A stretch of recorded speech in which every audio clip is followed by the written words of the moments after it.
صباح الخير.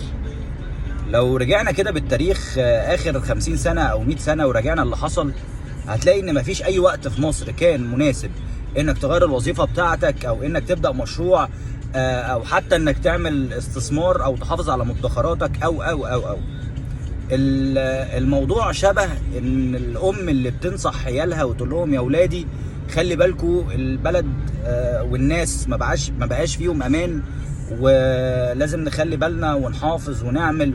والنصائح اللي من النوعيه دي تقريبا النصائح دي بتتقال بقالها 300 400 سنه، ان ما بقاش في خير في الناس والناس مش كويسين وكل الكلام ده.